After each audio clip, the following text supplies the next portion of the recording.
Iran से आ रही खबरें अपनी ओर सबका ध्यान खींच रही हैं।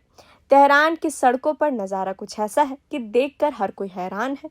ईरान के पूर्व सर्वोच्च नेता अयतुल्ला अली खamenei का अंतिम संस्कार हुआ और तेहरान की सड़कों पर लाखों की भीड़ उमड़ पड़ी। पिछले 2 दिनों से तेहरान की सड़कों पर बस लोगों का हुजूम ही नजर आ रहा है। रविवार को उनके और उनके परिवार के 4 सदस्यों के लिए सार्वजनिक अंतिम संस्कार की नमाज अदा की गई। इमाम खुमैनी ग्रैंड मुसल्ला के आसपास तिल रखने की भी जगह नहीं बची थी। शनिवार को उनकी पार्थिव शरीर अंतिम दर्शन के लिए रखा गया और कल विदाई समारोह का दूसरा दिन था।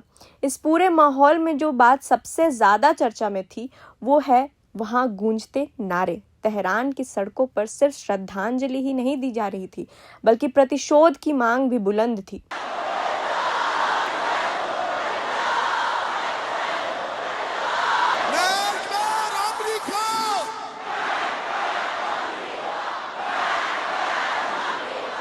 अंतिम नमाज के दौरान लोग अमेरिका और इजराइल के खिलाफ जमकर नारेबाजी कर रहे थे। लोगों का कहना है कि वो इस मौत का बदला लेंगे।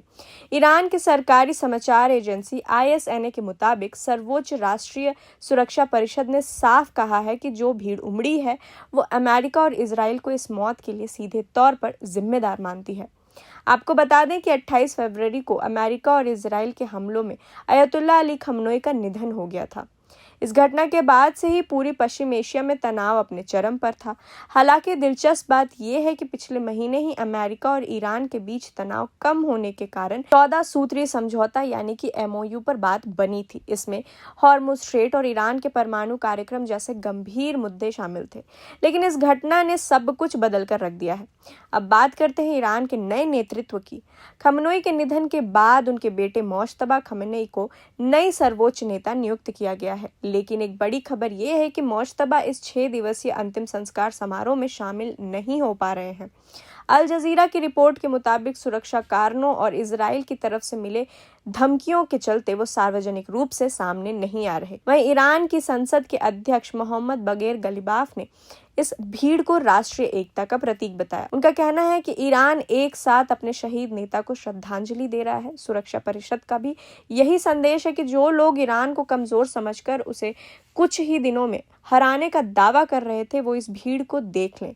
ये ईरान की मजबूती और उनके आदर्शों के प्रति अटूट विश्वास को दर्शाता है। फिलहाल तेहरान की सड़कों पर उमड़ा ये जनसैलाब और हवाओं में गूंजते बदले के नारे आने वाले दिनों में क्या मोड़ लाएंगे ये देखना बाकी है। ईरान का ये विदाई समारोह सिर्फ एक नेता की विदाई नहीं बल्कि एक बड़े भू राजनीतिक बदलाव का संकेत भी है। तो ये हैं तस्वीरें और ये नारे साफ तौर पर दिखाते हैं कि ईरान आज एक बेहद नाजुक और भावनात्मक दौर से गुजर रहा है। अयतुल्ला अली खamenei का जाना न सिर्फ ईरान के लिए एक बड़ा बदलाव है बल्कि पूरे पश्चिम एशिया की राजनीति के लिए एक बड़ा मोड़ है। एक तरफ जहां पूरा देश अपने नेता को शहीद मानकर उन्हें अंतिम विदाई दे रहा है, वहीं दूसरी ओर अमेरिका और इजराइल के खिलाफ उनके गुस्से का उबाल ये बताते आने वाले दिन चुनौतीपूर्ण हो सकते हैं। इस बड़ी खबर पर हमारी नजर बनी रहेगी। आप बने रहें प्रभात खबर के साथ। प्रभातखबर.com, विश्वास वही, रफ्तार नहीं।